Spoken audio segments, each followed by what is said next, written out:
Hi, good morning, everyone.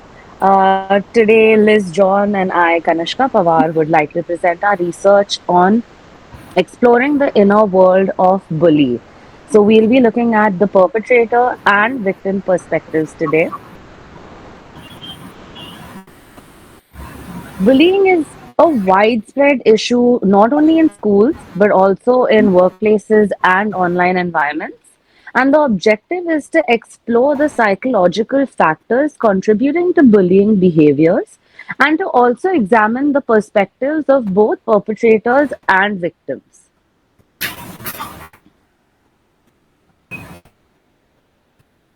So, bullying is basically repeated aggressive behavior intended to harm, intimidate, or coerce someone which is perceived as vulnerable, and it is a form of aggressive behavior in which someone intentionally and repeatedly causes another person injury or discomfort. So, bullying can take the form of physical contact, words, or even more subtle action. The bullied individual typically has trouble defending themselves and does nothing to cause the bullying per se. But targets of bullying are at a higher risk for depression, anxiety, and also self harm. Children who bully are also at a higher risk for misusing substances, mental and behavioral problems, and experiencing violence. So let's move ahead and look at the types of bullying. So we have verbal. So verbal bullying is when someone uses words to hurt, harass, or scare another person. It leaves the target feeling ashamed, humiliated, or even afraid. So some examples could be teasing, name calling, insulting someone, threatening someone, or even inappropriate sexual comments or discriminatory comments. So, discriminatory comments are jokes, slurs, or negative remarks about someone's race, gender, sex, sexuality, age, or abilities. Now, there's the physical type of bullying, which is where someone uses their body or an object to hurt or scare another person. A bully may also steal or damage the targeted person's property. So, for example, hitting, shoving, tripping, kicking, pinching, spitting, and as mentioned, stealing or destroying someone's belongings. And see, it's important to know that not all aggressive behaviors are bullying. Physical fights, dating violence, hazing, stalking, and criminal harassment are types of aggressive behavior that don't always fit the definition of bullying. It's it could be more than that as well. That's what I intend to say. Sometimes aggressive behavior is called bullying because the bully is a school age child, right? But the same behavior would be considered a crime when a person is a young adult. So that's what I mean by the statement that not all aggressive behaviors are just bullying, right? They could be crimes as well. And knowing the difference between physical bullying and other types of aggressive behavior is important because they need to be handled differently. Now, when we move over to social or relational bullying, so this usually involves hurting someone's relationships or reputations.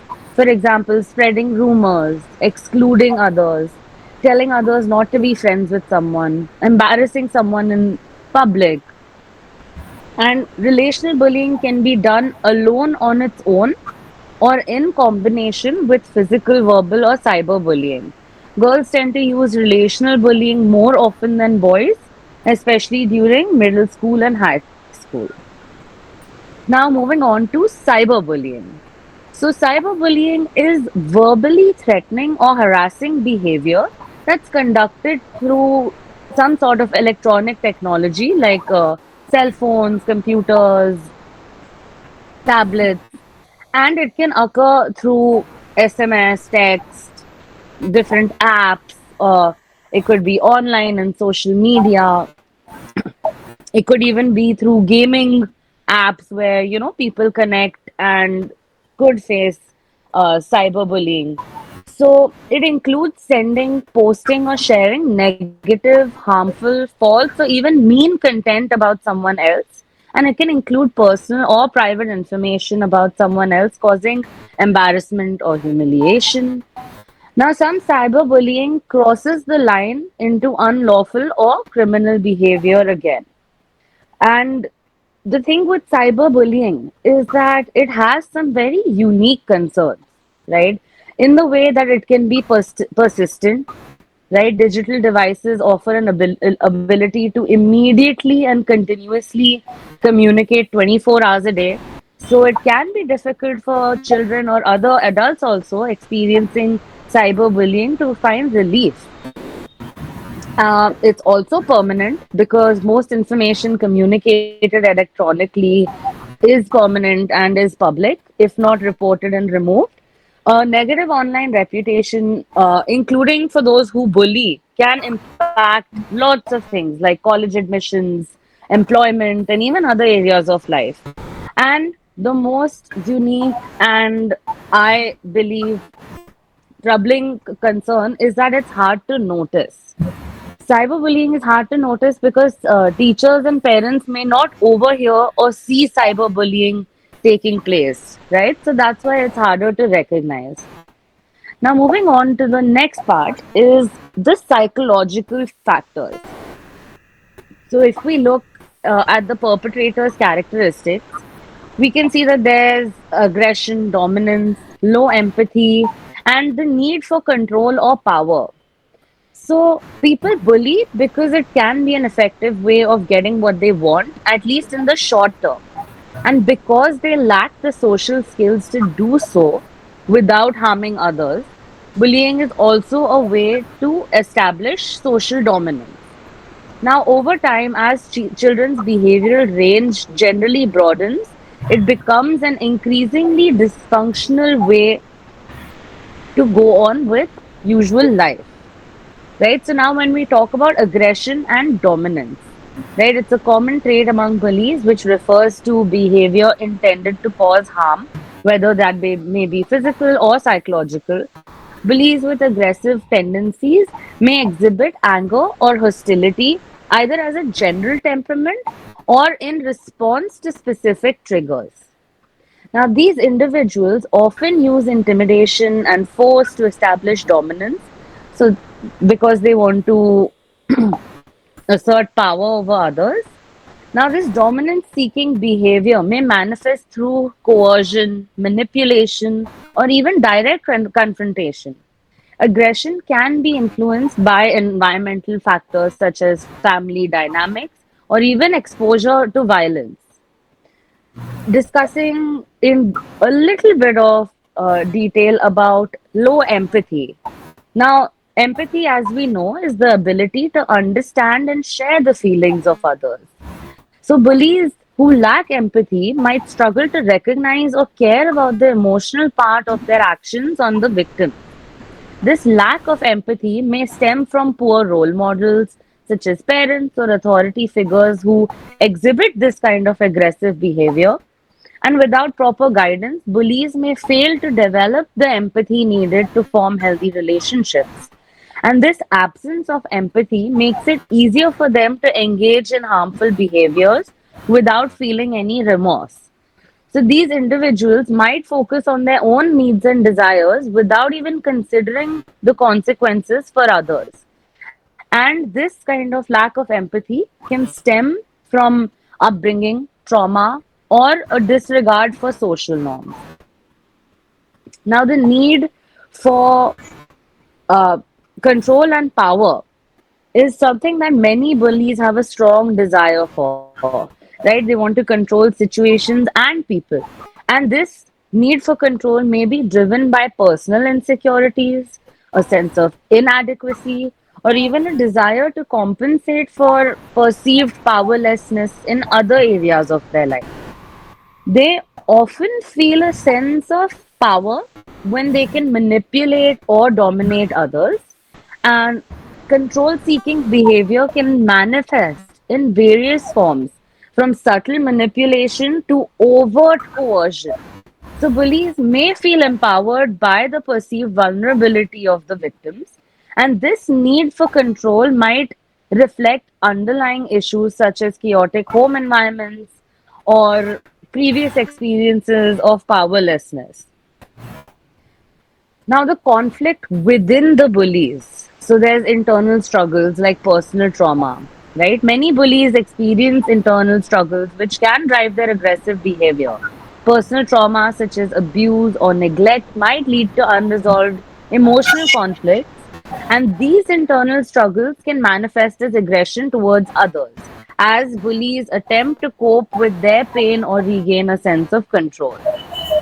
Another conflict may be misguided coping mechanisms that can lead to bullies to engage in aggressive behavior. These mechanisms may include projecting their anger or frustration onto others, using bullying as a way to cope with stress, or even seeking validation through dominance. These coping mechanisms are often unhealthy and require interventions to correct. Now, moving on to the victim characteristics, as we can see at the bottom of the screen. Low self esteem refers to a lack of confidence in one's ability or worth.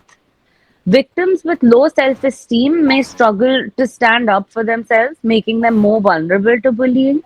This characteristic can also lead to self blame, reinforcing the cycle of victimization. Victims with a low self esteem might find it challenging to assert their boundaries. And bullies often target individuals who lack confidence as they are less likely to fight back. So, low self esteem can result from previous experiences of abuse, neglect, or other traumatic events as well. Social anxiety is a condition in which individuals experience intense fear or apprehension in social settings. Victims with social anxiety may struggle to interact with peers, making it easier for bullies to isolate and target them. This characteristic can exacerbate feelings of loneliness and increase vulnerability.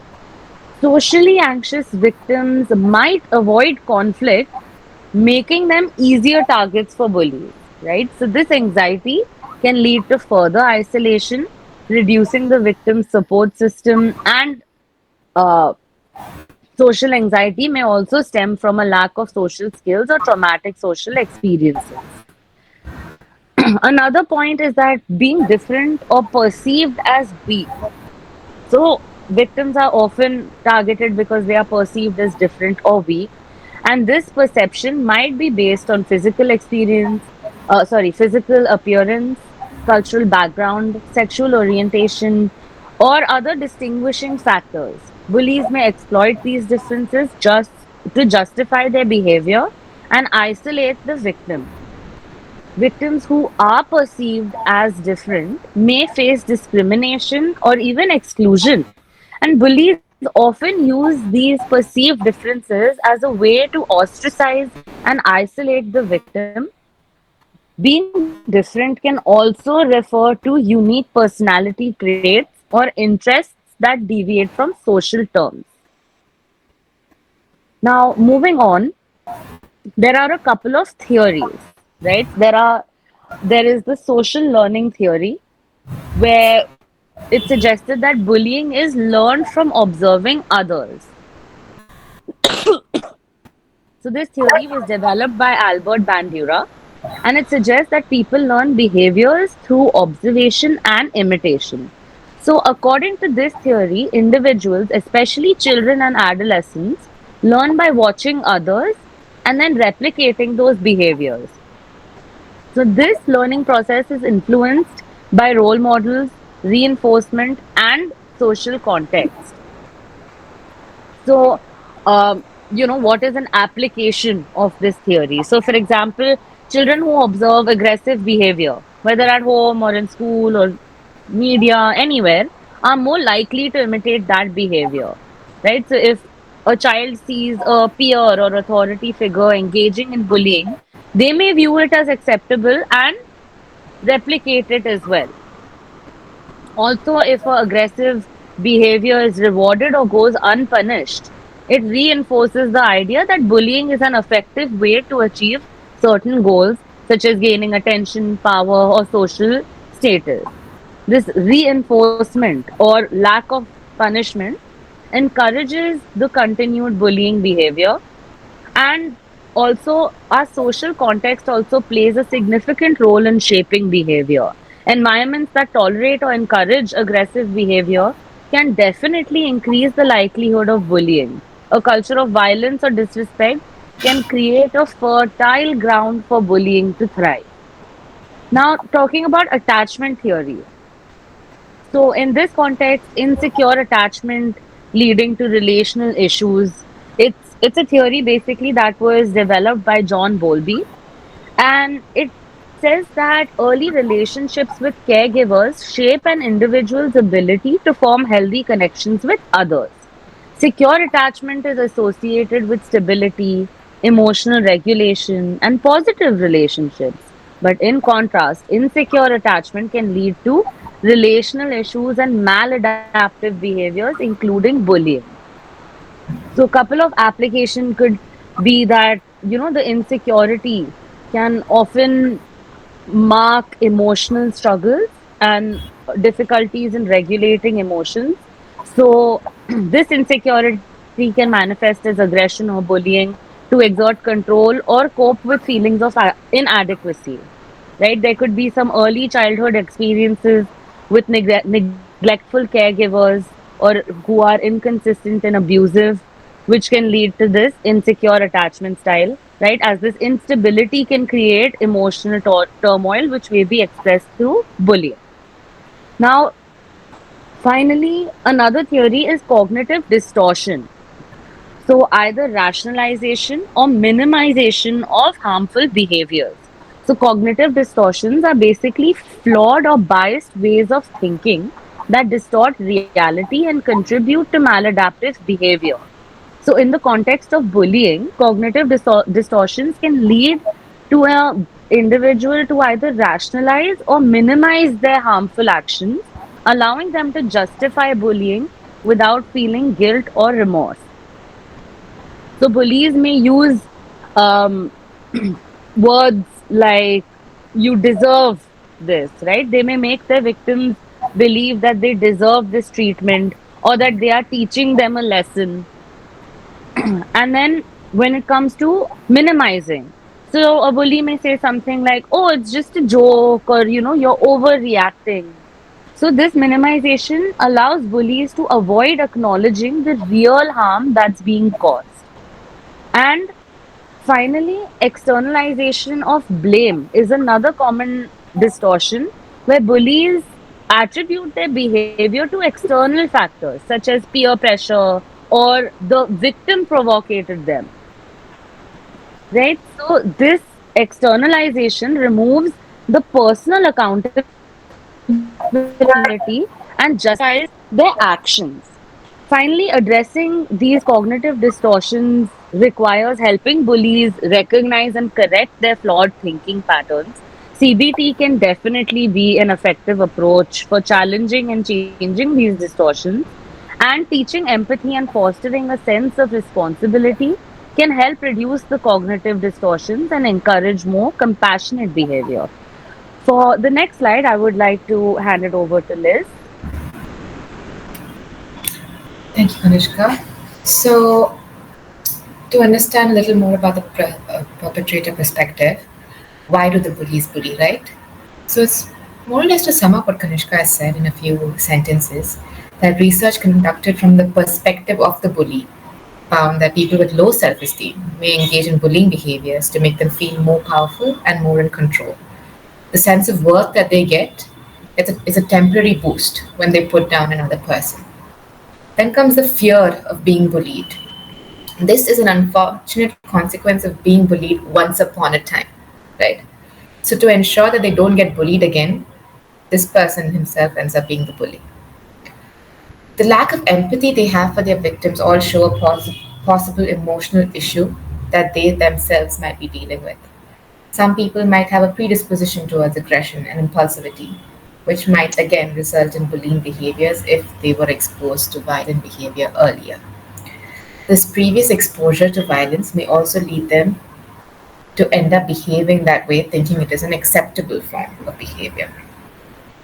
Bullies may also be reinforced for their behavior by receiving attention, admiration, or material rewards from their peers. This positive reinforcement can encourage the continuation of bullying behavior.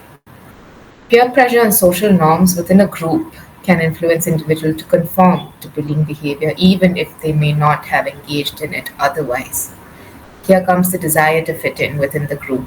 This can override individual moral values. Let's look at what happens to the victim.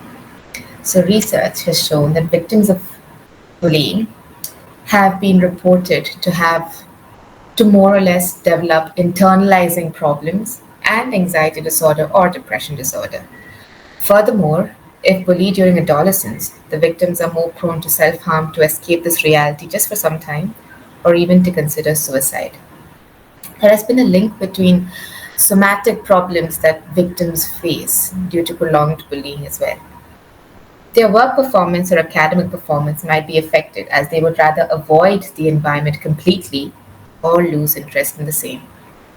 Being bullied for prolonged periods of time will lead to a person doubting their every move.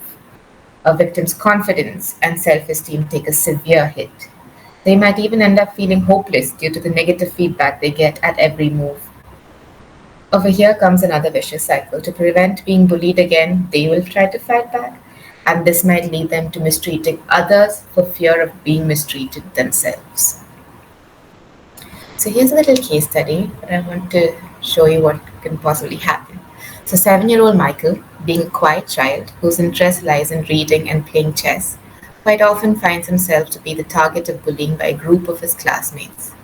This bullying typically occurs during lunch breaks and after school. During lunch, they make derogatory remarks about his appearance, calling him nerd or bookworm. They deliberately exclude him from group activities and social gatherings. On several occasions, they have resorted to physical intimidation tactics like stealing his belongings, shoving him into bathroom walls, etc.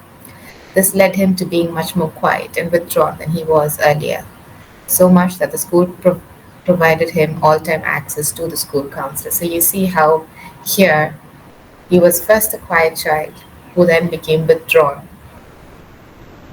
He, he, he had interest in reading and playing chess. He was bullied verbally, he was bullied in social manner. He had to go through physical bullying as well. And it affected so much that he needed external help to get out of this.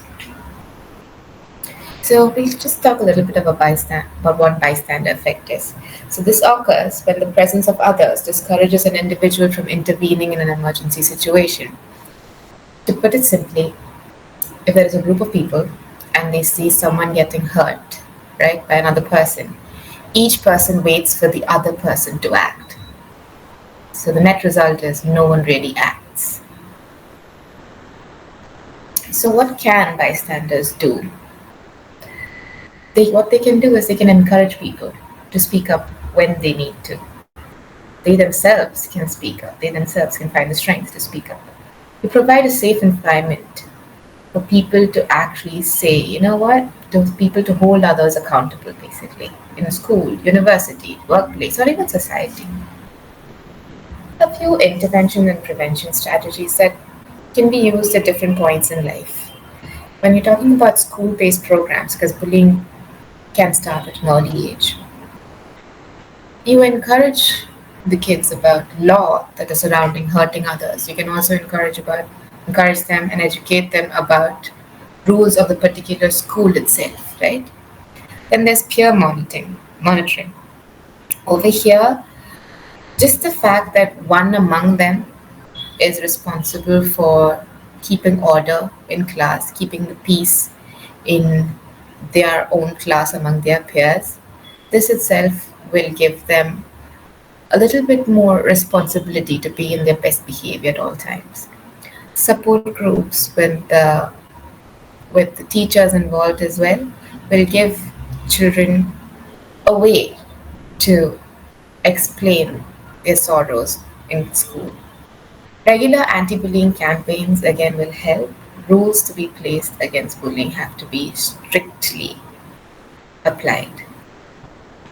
When it comes to counseling and therapy, this is something that is highly recommended at workplace and schools so that they have access to a counselor. Both the bullies and the victims need to have access to this counselor. And over here, they will be taught the need for empathy and to understand the consequences of their actions. At workplace, there have to be stringent workplace policies in place. So a safe environment, just like in school, has to be created to ensure that not one person harms another. Over here as well, stringent anti-bullying policies. And the mentors in at the workplace is more or less like the peer monitors in school. If anyone has any problem with another person, they might feel it a little more comfortable to go to their mentor rather than their boss. The campaigns and workshops about bullying have to be held regularly by HR. Let's look at a little quiz. It's just true or false questions. So there are four major types. The first question is that there are four major types of bullying: verbal, physical, social, relational, and cyberbullying. Is this true or is this false? Kanishka, I can't really see. Can you tell me? Yes, the answer is true. Everyone is correct. Now, bullying can be explained through the social learning theory. Is this true or false?